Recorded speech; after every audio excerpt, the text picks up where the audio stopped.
It's almost like we're putting our finger in a dam. Okay. Because yesterday this was not leaking from the water pump.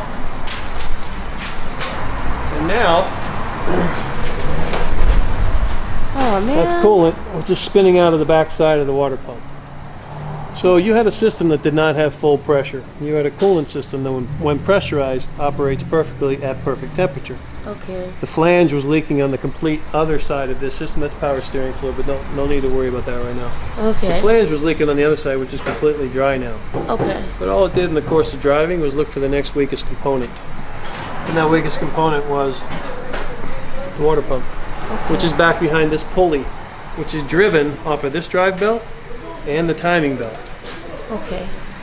So now you're at that interval in this car where you have to make a decision on, because if you're going to fix the water pump on this car, then you're going to do the timing. Okay. And that's a big expense on this vehicle.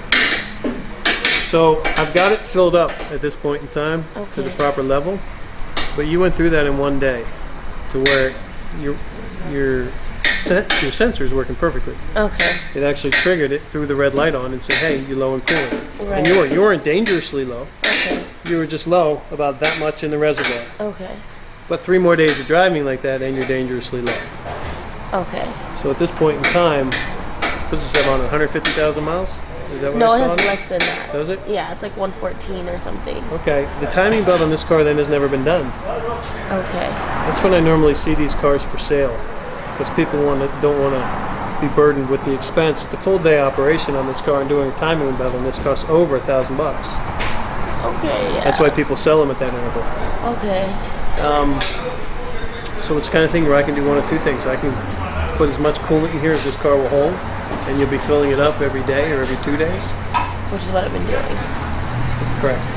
So if I do the water pump, I have to do the timing belt. I can't take responsibility for an old timing belt. If I take this off and I put a new pump on here, which has full pressure, and it creates a timing issue, then you're going to throw one of the cranks or the cams up through the head of the engine, and if you do that, you should have never done the timing in the first, or the water pump in the first place. Okay. Jim, show the part that she got fixed before. You won't be able to see it from the bottom. The flange is all the way at the top, right up there in your eye. Right there. That's the flange. And what does that do, Jim? Well, the coolant flange is really just a transition for the coolant as it's going from the manifold to the radiator. It's just a place where it actually turns it and turns it back.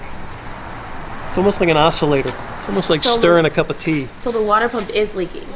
100% for sure. When I start this car over here, that's what's coming from. Yeah. Just right back behind it. Just leaking straight down the back there.